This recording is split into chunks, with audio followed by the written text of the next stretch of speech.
beautiful soul family, and welcome to year 3 of Weekly Wisdom and Insights, your home for spiritually guided transformation and empowerment.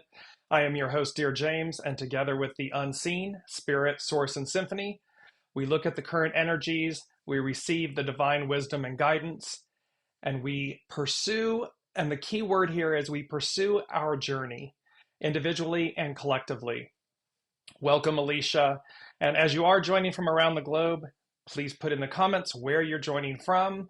And remember that we take your questions live. We incorporate them live. Had a little stutter there for a moment. We have big energies, big energies. And we're going to start off with the energies. Today is 11/22/23. However, what we're looking at is the 11 and the 22 become a 33. So we have all three master numbers present. Welcome, Jennifer. And it's important to remember, so we're kicking off this third year of Weekly Wisdom and Insights. And we're kicking off what the unseen has been calling the new year, the new. It's not about closing out the old. Yes, that is occurring. However, the focus, everything is on the new. Everything that's coming forward, because remember again, 2024 is an 8. So that is and the 8 in the I Ching represents uniting, unite, coming together. Ourselves individually, soul self, ego, mind, personality self coming together, and the whole of the whole coming together. Welcome, Ava. Welcome, Olivia. So let's look at 11, 22, and 33. The 11, master numbers, the 11 is the most intuitive, 22 is the most powerful, 33 is the most influential.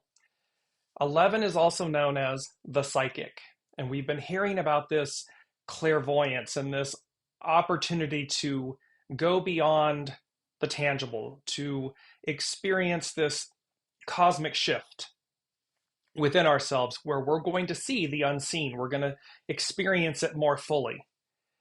So we have 11, the psychic. We have 22, the master builder. It's how we incorporate ego, mind, personality, soul, source connection, and how we bring them together. And that is the master builder, how we go as guided, how we lead with our soul. And then 33 is known as the enlightened nurturer.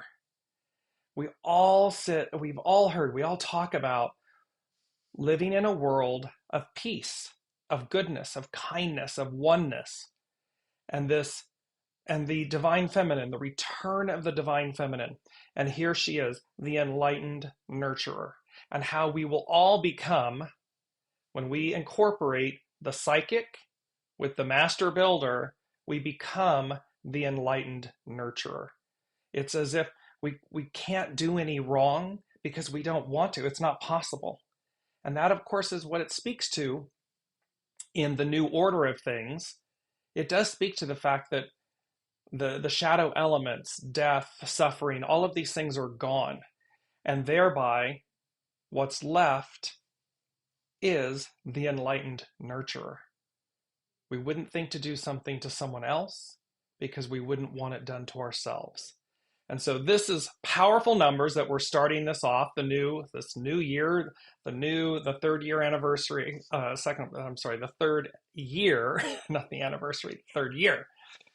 Let's move into the main theme. So with this, we got 11, 22, and 33 playing out. Then we have the main theme, and our main theme is forbearance, navigating in the new. We've maintained the same image from last week because it's crucially important everybody realize and understand. You are the key. You are the renewal, the butterfly wings, the transformation, the transfiguration, the renewal. You see the sun illuminating the crown of the key. So here's our crown chakra, our soul source, our divine connection, our soul source connection being illuminated. And with this, you see that we are navigating the waters. It's none, N-U-N. And you're going to see how this is all about navigating in the new. So there is a water reference here. We are comprised of water. So there's this whole reference to navigating the new, the waters, and that you are the key. You are the renewal. So we have this first, and forbearance, the quality of being patient and being able to forgive someone or control yourself in a difficult situation. That's one definition and meaning of forbearance. And remember that forgiveness can be of ourselves. First and foremost, it's about forgiving ourselves. That forgiveness, that patience, that forbearance, where we control ourselves in a difficult situation. And then the second meaning is also a refraining from the enforcement of something, such as a debt, a right, an obligation that is due. Remember, I'm going to switch here, Amaji, return to the mother. And Amaji, the Sumerians used it to refer to the release from obligations, debt, slavery, taxation, or punishment. Amaji has been regarded as the first known written reference to the concept of freedom and has been used in modern times as a symbol for libertarianism. So here's this Amaji, this ancient, the cradle of civilization, Sumeria, the Sumerians.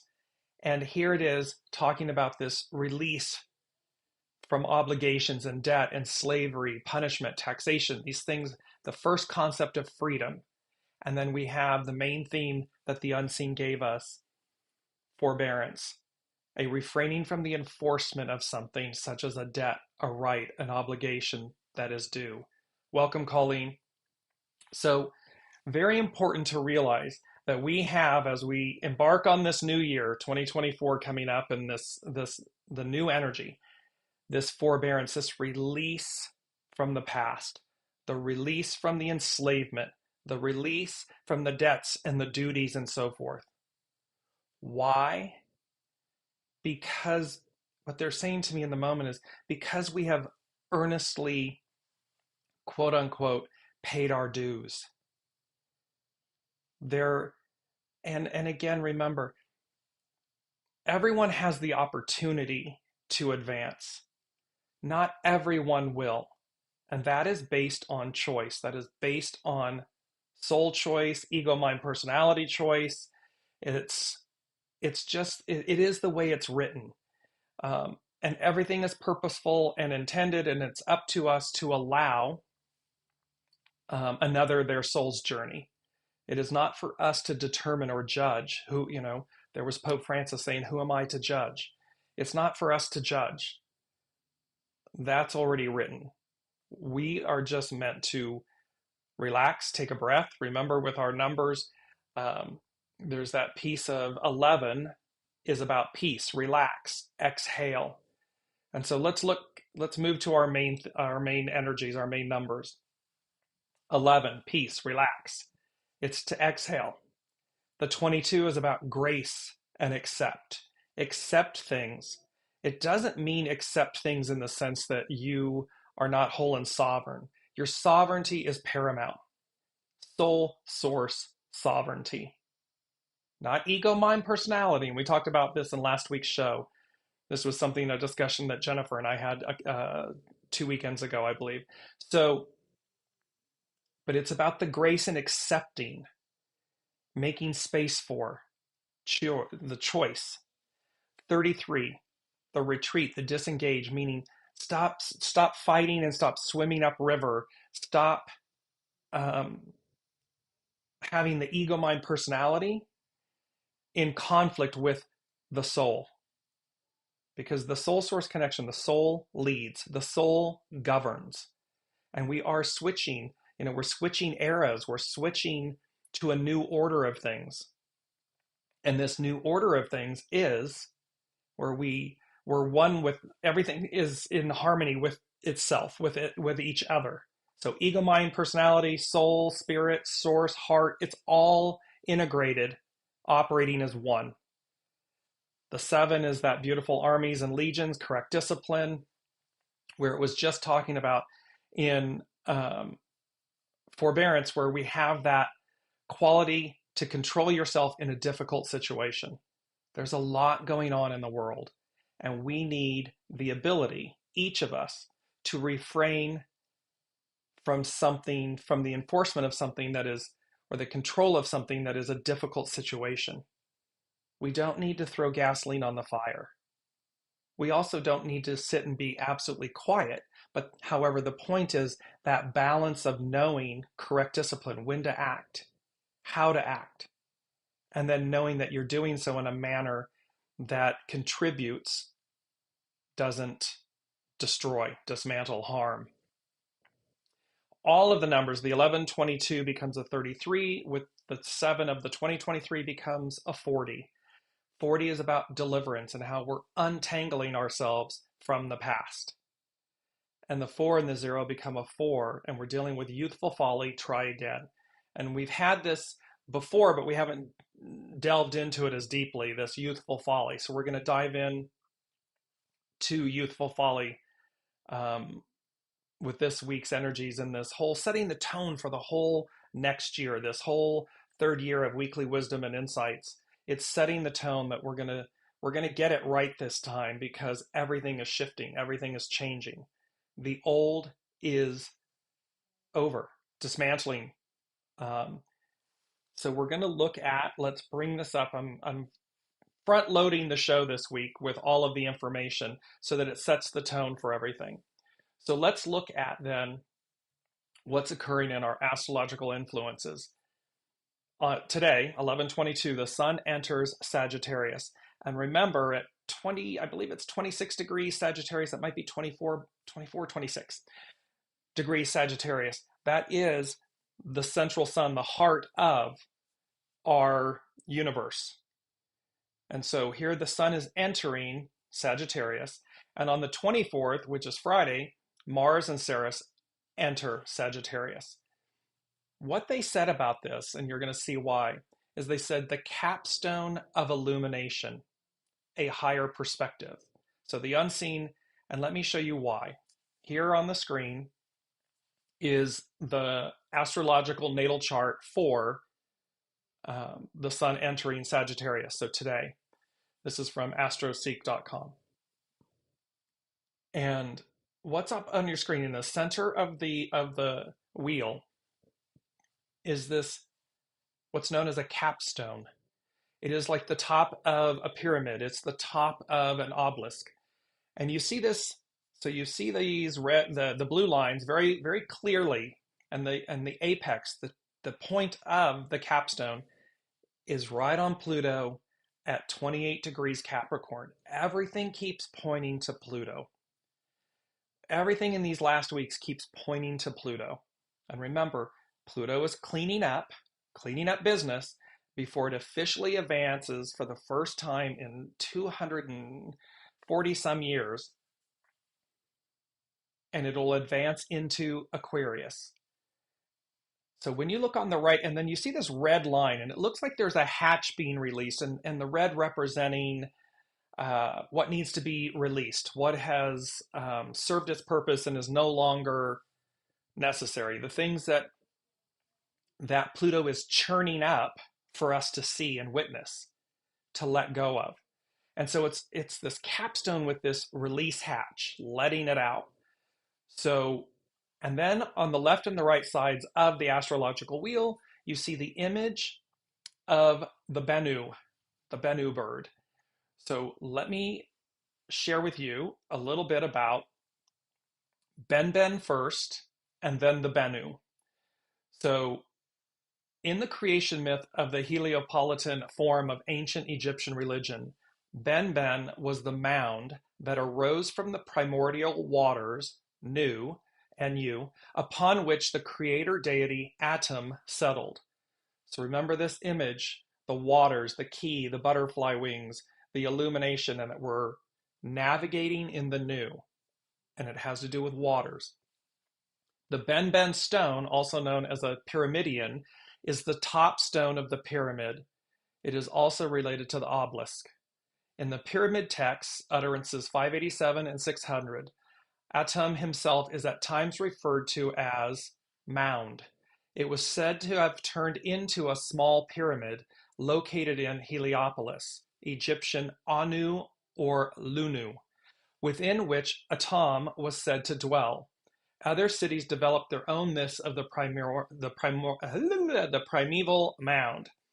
At Memphis, the god Tatanen, an earth god and the origin of all things in the shape of food and viands, meat, divine offers, all good things, was the personification of the primeval mound. So we have BENBEN, the creation myth, this mound that everything arose from.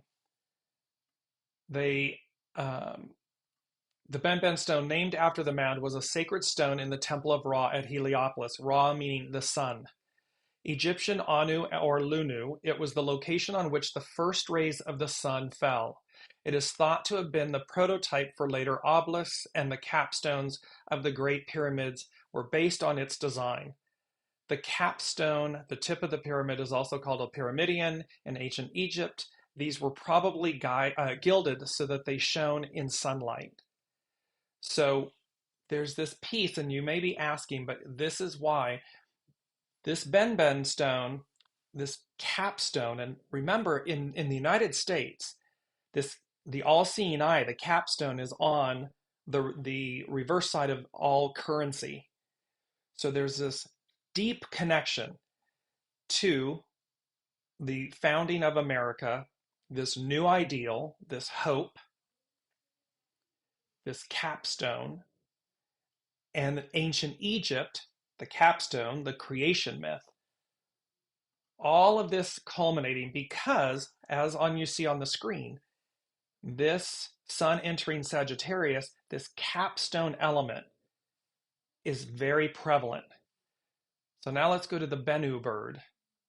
So the BENNU bird is an ancient Egyptian deity linked with the sun, creation, and rebirth.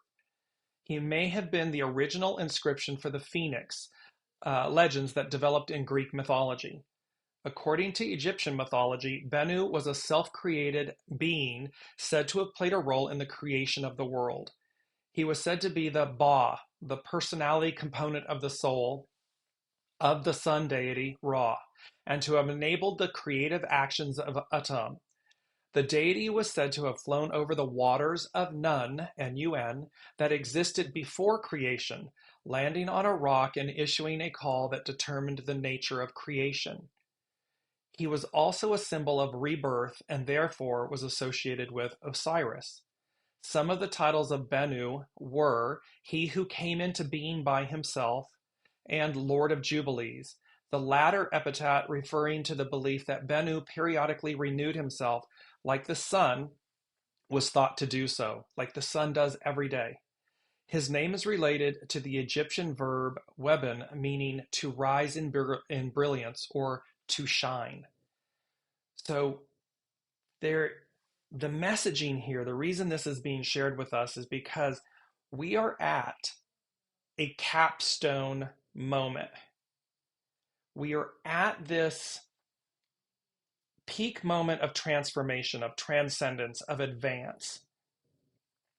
And it has to do with the primordial waters, our recreation, our renewal, our transcendence.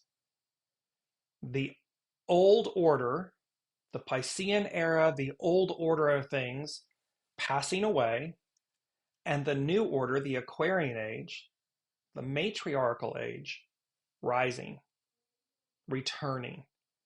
And there is this beauty, and you'll see in hexagram 4, Youthful Folly, its underlining cause is return. And the unseen was really clear about the return. There's been, for 2,000 plus years, and we've talked a lot about it in the last 2 years, in essence, the second coming, the return of Master Jesus, of Christ. There's that component. There's also then, the unseen said, this return, and the return is the return to self, soul self, which means an awakening.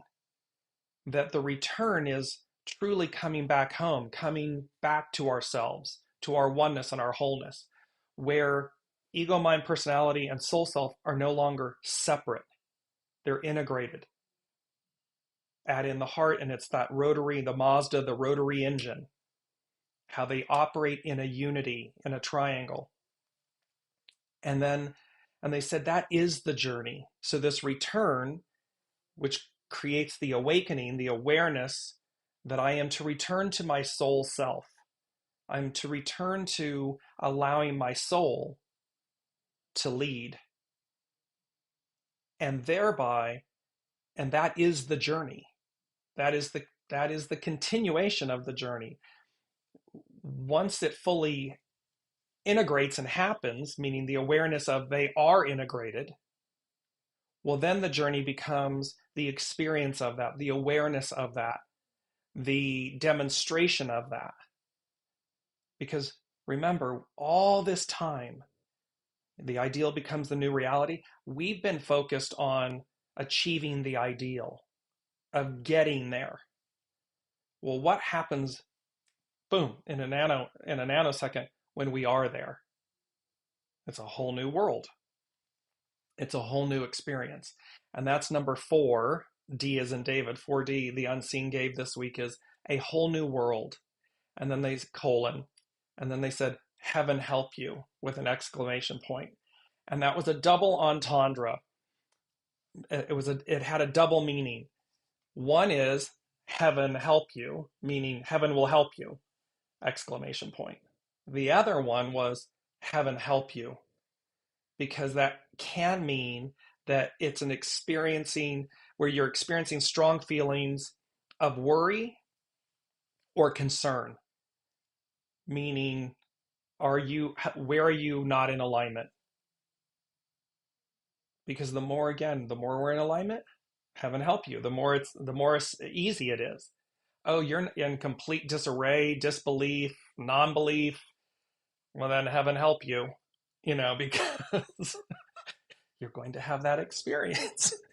So either way, we're going to have experiences.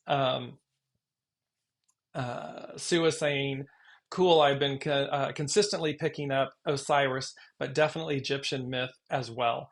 Yes, because it is the creation story. I mean, it's from Sumeria to Egypt forward. That is the path that we all took. And thereby, it plays a foundational role. And this capstone, this all-seeing eye that sits at the top. And we often say, source, the soul, the source knows all. We know little. So let's look at our keywords: return, awaken, journey. There's a golden age. They're talking about a golden age. And in that, they said, it's the second thing they gave us. And they said, a golden age of enlightenment hyphen return. And then there's a lot of discussion about what's known as the 7th golden age. However, the unseen is saying a golden age of enlightenment, of return, and how that will play out because it's been here before. We have read about the times of Atlantis and Lemuria and this golden age of enlightenment, consciousness. The capstone, the BENBEN, the BENNU, and then 1,000 miles, years, nights, reign.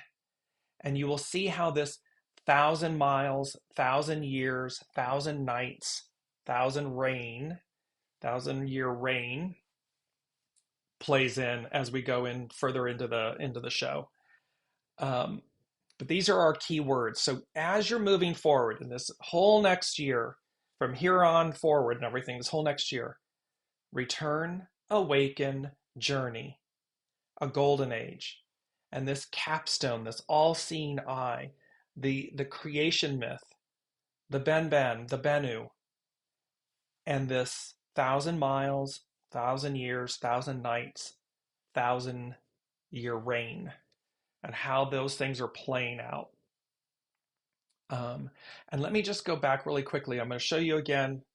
Here's the image of today's sun entering Sagittarius.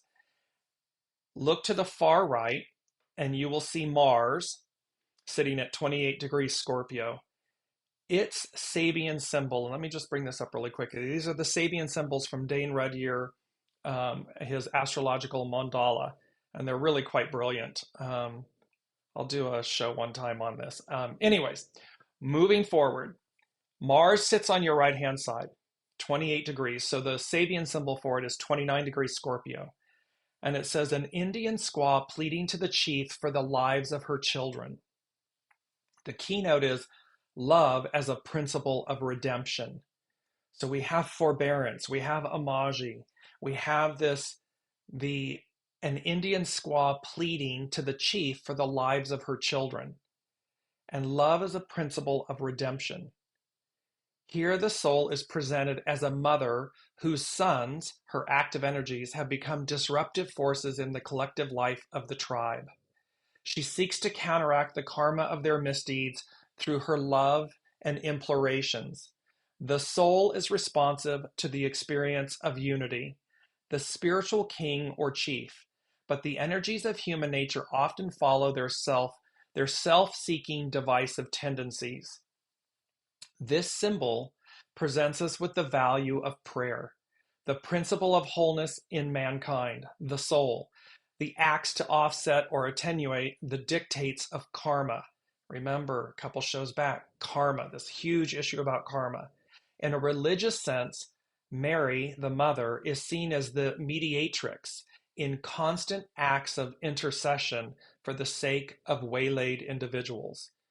So here again is this opportunity for forbearance, for forgiveness, this active mother on behalf of, so Amaji, Mother Mary, the divine feminine, seeking forgiveness for our humanness, our ego, mind, personality acts, because the soul is pure.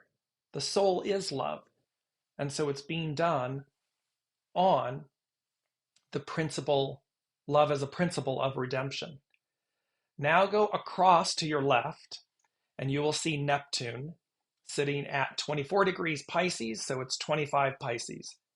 A religious organization succeeds in overcoming the corrupting influence of perverted practices and materialized ideals.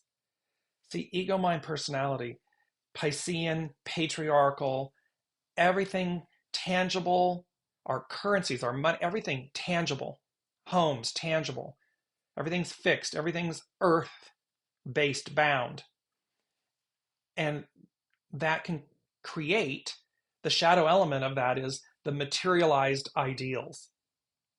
And how that, again, when you see it in concert with the previous symbol, where it's talking about, has become the disruptive forces in the collective life of the tribe, because it's talking about it's offsetting these physical things of the mind, of the ego, mind, personality. Well, here we have, it's overcoming the corrupting influence of perverted practices and materialized ideals. It's where we've placed material value in objects before love, the soul, the purity of them. The keynote here is the power of the soul to intervene in the personal life and to induce necessary catharsis, necessary change. The necessary centralization of the conscious attention and will symbolized by the preceding picture most often bring negative results. Exclusivism, pride, jealousy, greed for power and wealth. It is the shadow elements. It's what Pluto is bringing up that is not pretty. It is not fun for us to be going through what we're going through, to bear witness to the underbelly of these truths, of these choices, of deferring to the ego, mind, personality, and the materialism of things versus the soul. versus source. Every person is a church that has the soul as its God, but most people forget the soul and live according to dogmatic rules and habits which not only have become empty of inner meaning, but very often have been perverted by the demands of the senses and the emotional nature, and by the ego with its rationalizing intellect. Remember, the ego, my personality, it will beg, barter, steal, delay, procrastinate, all of these things. And the soul just sits there patiently and quietly. Source, the divine mother, father, sit there patiently, quietly awaiting our return to source, to self, to the soul.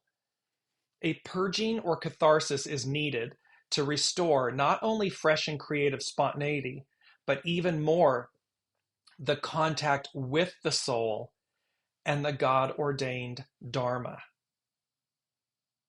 This symbol leads significantly to the series of 5 symbols which concludes the vast cycle, because the final consummation of this process of actualization of the potency inherent in the original creative act, BENBEN, BENNU, the capstone, the creation, requires moments of crisis and purification. So we can see crisis the world over, because it requires, the original creative act requires moments of crisis and purification to cleanse. That is what's going on. When you look then at the tip, at the point, which is Pluto in Capricorn at 28 degrees, what do we have? A woman, it's 29 degrees Capricorn, the Sabian symbol, a woman reading tea leaves. The ability to see the signature of hidden meaning in every occurrence drawing one's attention. This is that clairvoyance. This is that seeing beyond the surface, seeing beyond the ego, mind, personality, to get to, live with, live within, lead with your soul source connection. Man has always sought to interpret the meaning of events or situations which baffle him in terms of specific omens or, quote, signatures. The reading of tea leaves is only a commonplace modern version of a certain type of procedure used by priests of all ancient religions. The practice is based on a realization of the relation of everything to everything else, a definition of astrology given by Mark Jones. Dream interpretation, in-depth psychology belongs to the same category, as it is based on the establishment of a close connection between the unconscious and the conscious. But in dream analysis, the individual unconscious, at least at first, is mainly referred to, while in omens or modern fortune telling at its best, one relies upon the power of occult forces or entities to convey the information that will clarify confusing situations.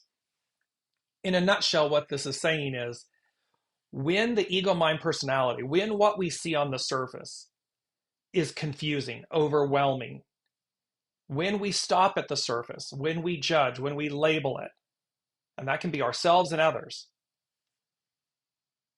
what clarifies the confusing situation is the unseen, is the soul. It is your intuition, your innate knowing. It is the clairvoyance. This symbol refers to a specific technique of understanding or evaluation. What is implied is the ability not only to perceive the facts of everyday existence, but to see through these facts and discover how they are related to the realm of basic meanings or archetypal processes. This is essentially what is meant by true clairvoyance, the capacity to see in everything the signature of deeper realities, the signature of deeper truths, of what's really happening, of what's really going on. And thereby, correct discipline, before we act, we receive, we listen, we return, so that we can truly see what's going on in any given situation in our lives and in the world, so that we respond, we don't react. We're proactive, not reactive. And that process is a journey. And it's here today with the start of the third season, 11, 22, 33. All three master numbers present. The capstone present. The creation myth present. The waters present. You being, each of us being the key and being the butterfly, that we are no longer, quote unquote, earthbound beings, physical, seeing ourselves only as a human, a physical being. No, where the caterpillar becomes the butterfly, and the butterfly transcends its limitations, its restrictions, its earthbound nature, and takes flight, soars. And it does so through this transfiguration, this metamorphosis, this transformation. All of this is present. And last but not least, you also see the moon on the left side of the image. I'll just bring it up really quickly again. It's just there on the left side of the blue line. And it speaks to light breaking into many colors through a prism, the analytical power of the mind necessary for the formulation of life processes in their many aspects. It's the analytical power. See, we have said, you don't throw the baby out with the bathwater. We absolutely need, want, and desire a healthy ego mind personality. With that power, with the purity of that analytical power, that ability to discern, not to judge, to receive information and process it, it allows for the many colors of this prism, the many colors of ourselves to come through, to shine. And remember, the moon, she reveals what's hidden. She holds what's sacred. She holds it, she protects it, and she reveals it. This symbol points to the fundamental type of operation in all modes of existence. The most beautiful and seemingly everlasting experience of unity will in time be superseded by the need to attend to a multiplicity of details. Existence implies differentiation. So it means that, again, the unity, we come together, it's going to evolve. It's going to form into a multiplicity, and then it's going to come back into unity again. It's ebbing and flowing. It's ever evolving. That's where we are. Colleen is saying, have you seen Rob Reiner talking about his podcast regarding the Kennedy assassination? Talks about how it is a conspiracy, which I always believed, which is going to Olivia's part about this is the 60-year today, 60 years since Kennedy was killed, 30 miles from where she lives. And there's a piece about this. So again, she's saying at the very end, no freedom was ever supposed to be granted for all races. So again, ego, mind, personality, control, patriarchal rule, believing that we know best versus original intelligence, source, God, spirit, source, symphony, knows best, knows all. So again, this is a huge lesson for all of us. It is a huge wake-up call because remember, this is talking about the awakening. It's a return. It's to awaken that we humans, when we allow spirit, source, and symphony, the unseen source, God, to come through us, we know all because it's coming through us. The realization and the reality is that it is not us. It is not us doing it. It is soul, source, spirit, symphony, God, Buddha, Allah, however you wish to identify with it. That that is our empowerment. That is our beingness. It's not the ego mind personality. So to the point of Olivia and Colleen regarding the 60-year anniversary today of the assassination of Kennedy, because again, in that given era and time, patriarchal, there there was there was such a predominance of ego mind personality control. We know better. We know best. That is gone. That form of governance and government and thinking and being is gone. And you can easily affirm that by looking at world events, by looking at how the old ways, that dog don't hunt is the easiest way to say it. And the fear of losing that kind of control, manipulation, control, being, living, causes fear in people. Just as equally as the empowerment, the advance of people, the return to the divine feminine, the divine mother. Let me bring in our mantra. My journey is a process of discovery. My journey is a process of discovery. See, it's a return. It's a discovery of the return. That is what we're talking about. My journey is a process of discovery, remembering who I am truly. Not what my ego mind personality tells me, but what my soul knows. What my soul knows. That is the process of discovery, of remembering, of becoming whole again. So let's move to youthful folly.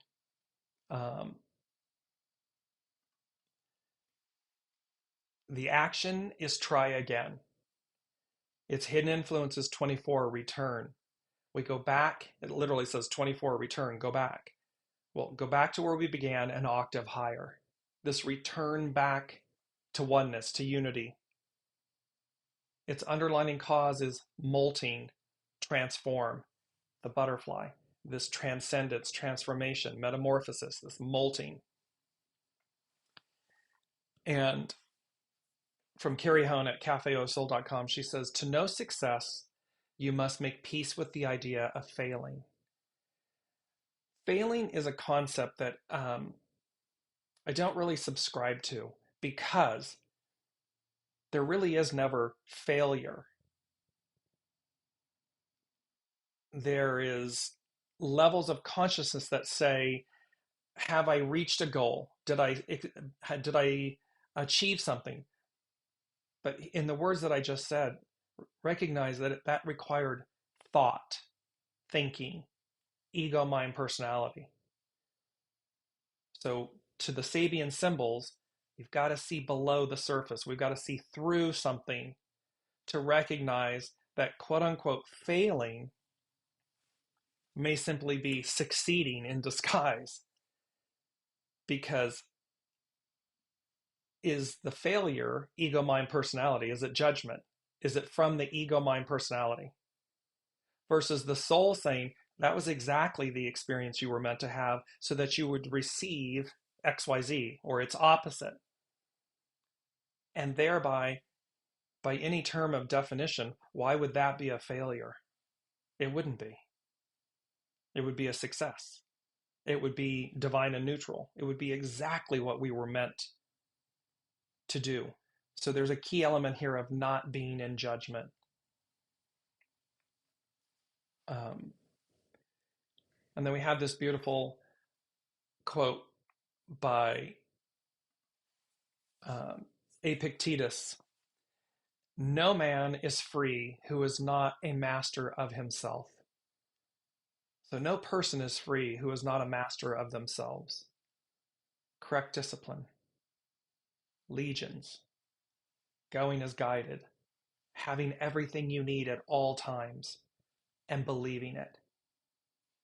It does mean that we have to master, in this current moment, then there's a need to master the ego mind personality, to place it in reverence and service to the soul, to your soul source connection.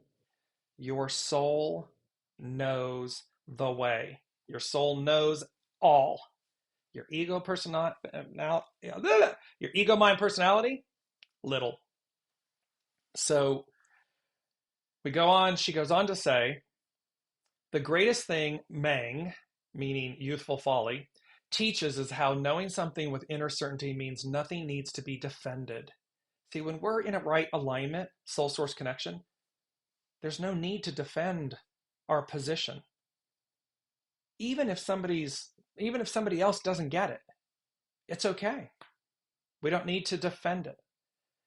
When we are ignorant, we use many words to defend our insecurity or vague ideas. When we are enlightened, a return, a golden age of enlightenment, a return, when we are enlightened, we need no words or confirmation of our truth. Teachers come into our lives in many forms. Be open to how this may be happening. The time calls for going back and trying again. Criticism can hurt our feelings. However, if we desire to be the best we can be, then we need to be open to input. A teacher may say, no, this isn't the right way, try again. However, when life does this to you by blocking your way, it is often viewed as a message to give up. Failing is no reason not to try again. Youthful folly cultivates a state of mind that not only allows you to stand at the threshold of awareness without judgment, it also brings the joy of discovery that ensures your success. Life keeps us in a state of not knowing precisely. Life keeps us in a state of not knowing precisely to keep us growing. Because see that unknown? The ego mind personality is getting confused, doesn't know. But when we sit and connect stillness, soul source connection, it brings success. It brings clarity. It's clairvoyance. It brings knowing. Much of the suffering we face has the purpose of leading us back to wonder. One who sees failure as a stepping stone for success always succeeds. Because see, in seeing through the failure, you really see the neutrality, the divine neutrality, which leads to success. You don't get stuck. You don't get bottled up. You don't stop. You don't give up. You see through it. You persevere because you're open to receive.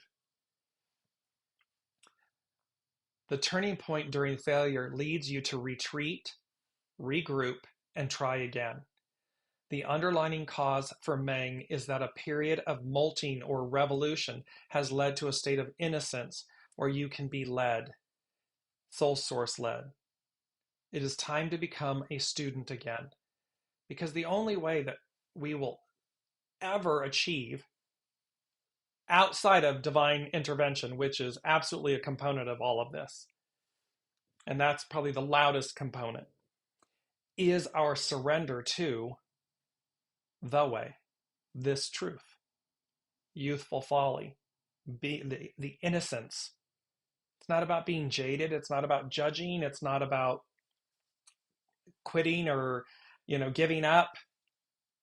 It's about being open to go as guided. The first thing the unseen said was 1,000-mile journey of discovery, self-discovery. So this journey, this 1,000-mile journey of discovery, self-discovery. And then they said, heed the call with 3 exclamation points. They are screaming to us all, wake up, wake up, wake up, before it's too late. Because again, it involves choice. What all that beyond, before it's too late, simply means, what are the choices I'm making? Is it in alignment with my soul self, or is it in alignment with my ego mind personality self? And whatever experience unfolds from those choices. Divine and neutral, no judgment. Like a student approaching a new course of study, know that trial and error will hone your expertise. This enlightenment brings forward a sense of stillness and power. Take everything in stride, but admit your mistakes so you can learn from them. Admit your mistakes. There are no mistakes in life. There are just choices and experiences, cause and effect, karma, divine neutrality. So it's really admit your choices. So I would replace the word mistakes, take everything in stride, however, admit your choices so you can learn from them. The master said, in search of stillness, here's this beautiful quote. The master said, in search of stillness, you travel a journey of 1,000 miles. The actual journey has the sublime effect of returning you to your center and strengthening your trust in the way. And this quote and this image brought forth the experience and the image of Noah and the ark. Imagine receiving that calling, that wake-up call, that clairvoyance, and knowing that's what you're to do. Now, the rest of the world is going on about its business around you. Then comes the ridicule, the judgment, the mocking. And yet you continue to be truthful and faithful to your soul, to what your soul source connection is guiding you to do. And we all know how the story unfolds and ends. Two of each are saved, and the dove brings about the symbols of peace and renewal, life, that it's safe to come out. And the rest of existence, the deluge, was wiped away. The palate cleansed. That is, in search of stillness, you travel a journey of 1,000 miles. And this dove of peace, that image of the dove of peace, there is such power and poignancy in that truth. Do not allow yourself, ego, mind, personality, or others to dissuade you or move you from what you know to be true, meaning your soul knows to be true. That is where the gold lies. That is where your absolute empowerment lies. And that's where, in this moment of stillness, you don't need to defend yourself. You don't need to explain yourself. You simply are. Be. You may share, you might want to share, but share from a place of, again, your own non-judgment or your own non-need to convince someone or something. Simply is. The abysmal water wells up at the foot of the mountain and portrays the inexperience of a youth who seeks a wider awareness. Folly describes the false starts that come from a lack of experience. But this trial and error is necessary to season you. Remember, we were talking about how your soul source connection will say to you, cross the street, you do it, now cross back over. That was my personal example. Now cross back over. What are you doing? Why am I doing this? The ego mind personality questions it and gets a little huffy. The unseen says, we're training you. We're it's necessary to season you, to hone that clairvoyant muscle, that soul source connection. When you want to know success, you must make peace with the idea of failing, meaning not getting it right, but it's not failing. It's they're saying to me in the moment, it's being off your game, your soul source connection game. So it's not failing, it's repetitive seasoning, training, getting it, quote, air quotes, getting it right.